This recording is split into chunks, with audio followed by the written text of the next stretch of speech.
struggling widow helped a stranger in the tornado, later discovered the cowboy owned half the county. The sky above the plains had the color of old tin that morning, pale and bruised at the edges. Clara Whitlow stood on her porch, her hands raw from a week's labor, her eyes fixed on the horizon, as though it might hand her back something she'd lost. The mule shifted behind her, stamping in the dust. Wind stirred through the brittle grass, carrying the scent of rain that never came. She was young still, barely 30, but the years since her husband's death had carved quiet furrows across her spirit. The world had demanded more of her than she ever thought she could give, and somehow she'd kept giving. Each morning she rose before the sun, lit the stove, and whispered to herself that maybe this day would be easier than the last. It rarely was. Her farm was small, hardly a farm at all. Just a few acres of tired soil, a leaning barn, and the stubborn will of a woman who refused to vanish. She'd known better days once. Laughter by the fire, her husband's shadow on the doorway, the low hum of a fiddle drifting through the window. But those were the sounds of another life, before a fever took him in a single cruel week and left her with nothing but debt and silence. Clara ran her hand across the worn railing of the porch, feeling the splinters, the tired grain of wood that seemed to sigh beneath her touch. She had been talking to herself more lately, to the mule, to the wind. Loneliness did that. It made conversation with anything that stayed still long enough. By afternoon, the air began to change. The horizon darkened, and the quiet of the prairie turned uneasy. Chickens rustled and hid under the coop. Even Dusty, the old blind dog, began to whine low in his throat. Clara paused at the sound, the kind of silence that comes before a storm, thick and heavy, as if the sky were holding its breath. She looked up and saw the clouds moving in strange circles, gray and green and bruised purple.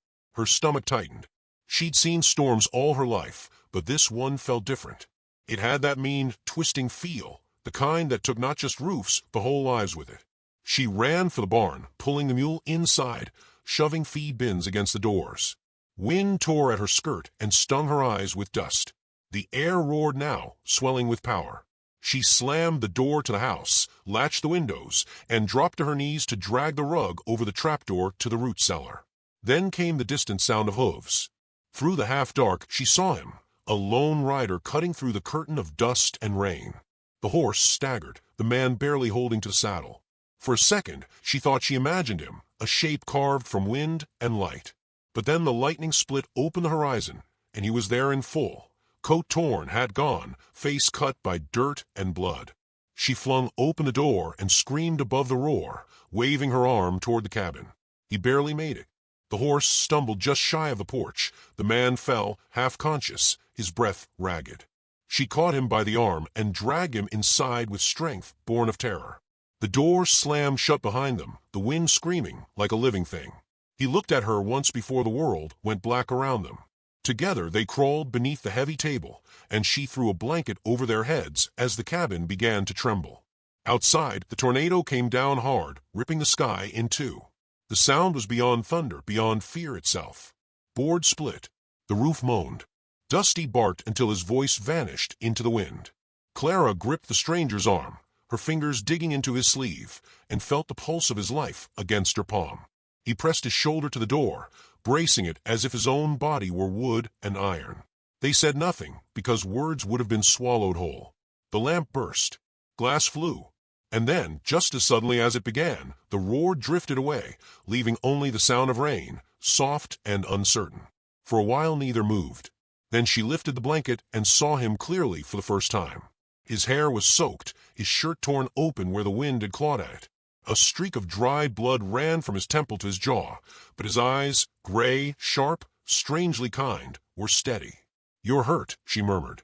He gave a faint shake of the head. "You pulled me out of that storm, ma'am. I reckon you saved my hide." His voice was low, roughened by wind and exhaustion. She fetched water, trembling only when she noticed how her hands shook. He washed the dirt from his face, careful and quiet. The lamplight caught the edge of a silver chain around his neck, but he tucked it back beneath his shirt before she could see what hung there. When she asked his name, he hesitated. "Elias," he said finally. "Elias Kane." She didn't press for more. Everyone had ghosts out here. By dawn, the sky cleared, a pale yellow light spreading across the broken land. Clara stepped outside, blinking at what remained of her world. Half the barn was gone. Fences lay scattered like ribs across the field. The mule stood trembling, but alive. She exhaled once slowly, then began to work. Elias followed her without a word. He moved stiffly at first, favoring one leg, but his hands were steady. He carried what she could not, lifted what she couldn't reach. There was a calm in him, an unspoken strength that matched the rhythm of her resolve. They spent the day mending what could be mended. When she tired, he worked still. When he faltered, she brought water and silence. The hours passed in small graces, shared effort, brief glances, the kind of companionship that doesn't need to be named. That evening, the sky glowed soft as honey. They sat on the porch steps, side by side, not touching. He spoke first. "You live out here alone?" "Since my husband passed," she said. 2 years. He nodded, eyes on the horizon. "Hard land to keep by yourself." "I manage." Something like respect crossed his face. Then he reached into his pocket and set a coin on the step beside her, a silver piece, worn at the edges. "For the roof boards," he said. "Storm took part of the barn.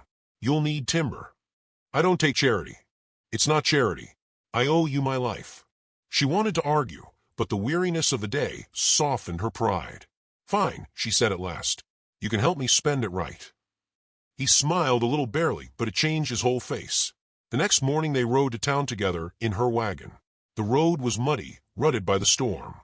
He held the reins lightly, with the ease of someone who'd handled horses all his life. At the general store, the shopkeeper looked up and froze. "Mr. Kane," he said carefully, as though testing the name. Elias's jaw tightened. "Just Elias today." Clara noticed, but said nothing. They loaded timber and nails, a new lantern, a bag of feed. He paid without hesitation, slipping coins onto the counter, like it meant nothing. The shopkeeper's eyes flickered between them, between her patched coat and his quiet confidence, and Clara felt a strange unease stir in her chest. On the ride back, she asked nothing. He offered nothing. That night, as the wind hummed soft through the cracks, she sat by the fire, sewing a torn sleeve. Elias sat across from her, whittling at a piece of wood. His hands were strong, sure. The firelight drew shadows on his face, and for a moment he looked almost boyish, almost free of whatever weighed him down. He carved a small bird, a sparrow, and when he finished, he set it gently on the table between them. "For your shelf," he said. "Something to keep the quiet company." She touched it with her fingertips. The wood was smooth, warm from his hands. "Thank you," she said softly. He gave a faint nod. "You remind me of the land here. Doesn't give much, but what it gives forever." The words caught her off guard. She turned her eyes to the fire so he wouldn't see the wet shimmer in them. It had been a long time since anyone spoke to her like she was more than burden or rumor. Outside, the crickets began their slow song. The air smelled of damp earth and smoke. She felt something she hadn't in years, peace, fragile but real. Later, we thought she'd gone to bed, Elias stepped out onto the porch. The night was cool, moonlit, soft with the sound of wind moving through grass. He looked toward the far hills, where the lights of distant ranch houses burned faintly. His hand tightened around the silver chain beneath his shirt. He whispered something she couldn't hear, words carried away by the wind. From her window, Clara watched him for a moment, the stranger who'd stumbled into her life with a storm and now sat still as a stone under the stars. She didn't know who he truly was, what he'd left behind, or why his eyes looked so full of distance even in stillness. But for the first time in a long while, she didn't feel alone. The land around them had survived the storm. So had they. And though the nights stretched wide and quiet, something in it promised that their stories were only just beginning. The weeks that followed settled like soft dust across Clara's days, quiet, steady, and unfamiliar in their peace. Elias stayed on after the storm, saying the roof still needed mending, the fences bracing, the mule a stronger pen. She didn't argue. The land had always needed more than one pair of hands, and his were sure, unhurried, never cruel. He rose early, worked until the sun leaned west, and never complained when she offered little thanks. There was a rhythm between them now, two lives moving in careful harmony, like river stones turning together under slow water. She found herself waiting for the sound of his boots on the porch at dawn, the low rumble of his voice when he spoke to the mule, the easy silence they shared over evening coffee. He was a man who filled a room without noise, and she a woman who'd learned to live without noise at all. Together they made something that felt close to calm. Still, questions tugged at her like loose threads. Some nights she'd see him out near the fence line, standing still beneath the stars, staring toward the hills. Once, she caught the faint gleam of a watch in his hand, a fine silver piece engraved with initials she couldn't make out. He slipped it back into his pocket when he saw her watching. The next morning, he acted as though nothing had happened, but she couldn't forget how carefully he'd hidden that glint of silver, as if it might betray him. One afternoon, the air shimmered with early summer heat. They were repairing the last of the barn siding when a rider came down the road, a banker by the look of his coat, his hat too clean for honest work. Clara wiped the sweat from her brow and squinted as the man dismounted. He gave her a polite nod before turning toward Elias with the kind of cautious respect men reserve for someone far above them. "Mr. Kane," the man said. Clara froze. Elias didn't answer right away. His jaw tightened. "Didn't expect to see you out this way, Harlow." "Your brother's estate is settled," the man replied, glancing toward Clara as though she were the hired help. "The county's waiting on your word regarding the remaining lands. Folks thought you'd gone to St. Louis for good." Elias's voice was quiet. "I'm handling things my own way." The banker gave a thin smile, tugged at his gloves. "If you say so, sir. But the board wants assurance, the mortgages, the ranch holdings, all the titles in your name, including this parcel." His hand flicked toward Clara's field. Clara felt her breath catch. "This land," she said softly. The man hesitated, uncomfortable now. "Yes, ma'am. Belongs to the Kane estate. Held under lien after your husband's passing. Mr. Kane here is the title holder. I assumed he'd told you."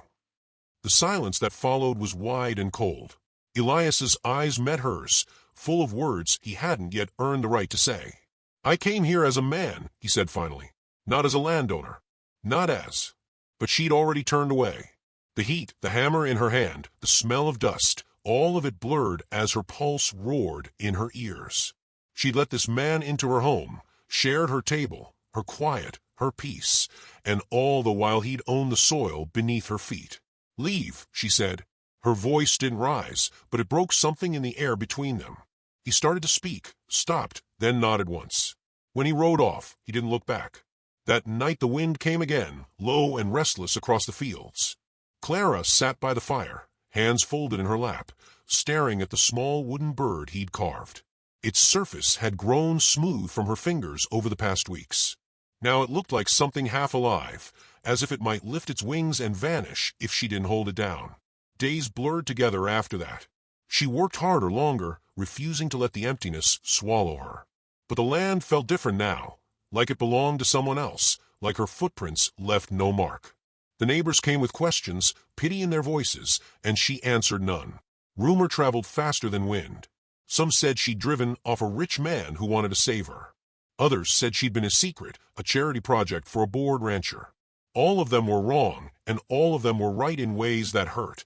Weeks passed before rain came again. It started gentle, a whisper through the grass. But by dusk, the clouds thickened, rolling in like the dark memory of that first storm. She should have gone inside sooner. Instead, she stayed out, hammering the last loose plank on the chicken coop, defiant against the sky. By the time she turned toward the cabin, the downpour had begun. Water slid down her face, blinding her. She heard the distant groan of the riverbed and realized too late that it had swelled beyond its banks. The floodwater came fast, swallowing the yard in muddy waves. She ran to free the mule, shouting above the thunder, tugging at the rope that tethered it to the post. Lightning flared, and in that white flash, a horse broke through the rain. Elias. He swung down before she could speak, grabbing the mule's reins and cutting it loose with one quick motion. The rain turned them both to ghosts, faces streaked, clothes heavy. "Go inside," he shouted. "I won't leave the animals." "You will if you want to live." She met his eyes, wild and furious, and then the barn roof shuddered and gave way with a scream of nails. He lunged forward, pulling her clear as beams crashed into the mud. They fell hard, water surging around them. He caught her hand, held it like something holy. "Clara," he gasped, his voice breaking through the storm. "I sold it, all of it. The land, the cattle, the title. It's done." She stared at him through the rain, her mind struggling to catch the words. "I came back to tell you," he said, "not as a man with deeds or papers, just as myself." Thunder rolled overhead, shaking the ground beneath them. She saw the truth in his face, not the wealth or power the world spoke of, but the exhaustion of a man who'd been rich in everything except peace. "Why?" she whispered. "Because you showed me what's worth keeping." The words weren't poetic, but they struck deeper than anything she'd heard in years. Together they fought through the rising water, guiding the mule and dog toward the cabin. Inside, the fire had gone out. The wind slammed the shutters open. He found a rope and tied it around her waist, the other end around his, anchoring them as they moved through the flooded room, saving what they could. It was work that demanded silence and courage, two things they both had in abundance. When at last the storm began to fade, they sat near the hearth, soaked, shaking, alive. The rope still bound them together, wet and knotted. She looked down at it and began to laugh softly, the sound more fragile than joy, but close enough to it. He smiled through the exhaustion. "Seems we're tied to this place one way or another." The laughter broke into tears she hadn't known she'd been holding. He reached for her and she let him. The embrace was not desperate but steady, like two travelers meeting halfway across a long, empty land. Outside, the storm moved east, leaving the world silvered and new. The flood water shimmered under the faint light of dawn. The cabin still stood, scarred but unbroken. By morning the clouds had thinned to soft mist. She stepped outside barefoot, mud cool beneath her toes. Elias followed, his coat torn, hair still damp. The fields were ruined again, but somehow she didn't feel defeated. He handed her a folded paper, edges smudged with rain. She hesitated, unfolded it carefully. Her name was written there in dark ink, clear title to the land. "It's yours," he said quietly. "Always was in my mind. Now it is on paper, too." She shook her head. "You shouldn't have." "I should have from the start." He looked down at his hands. "I thought I could live my life by holding on to things. Turns out I was wrong." The wind shifted, carrying the faint smell of wildflowers. She watched him, this man who had stepped from wealth into ruin, just to stand beside her in the mud. She saw no trace of pity in his face, only relief, and something tender that scared her more than the storms ever had. She took the deed, folded it once, and pressed it back into his hand. "Then keep it," she said. "If you mean to stay, keep it for both of us." For a moment he didn't move. Then he nodded, eyes lowered, voice rough. "If you'll have me."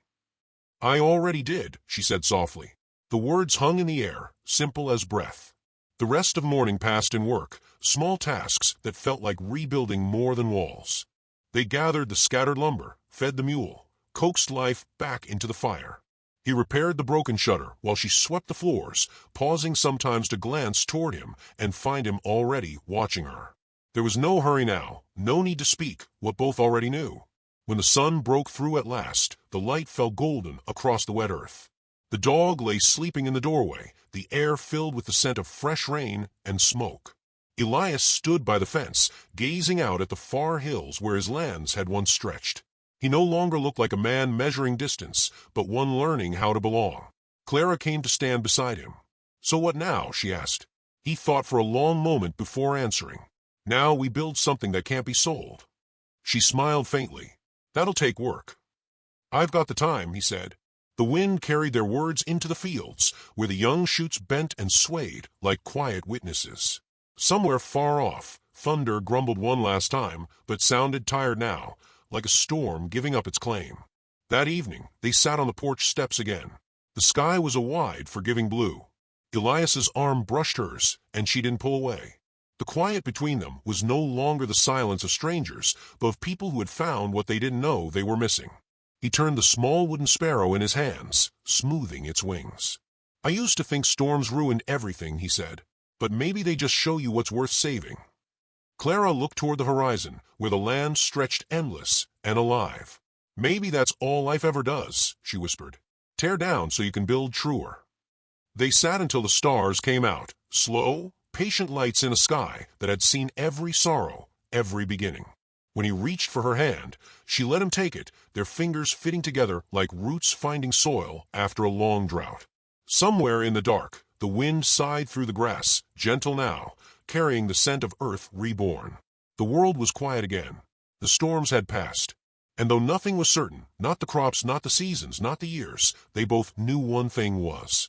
They would face whatever came, side by side.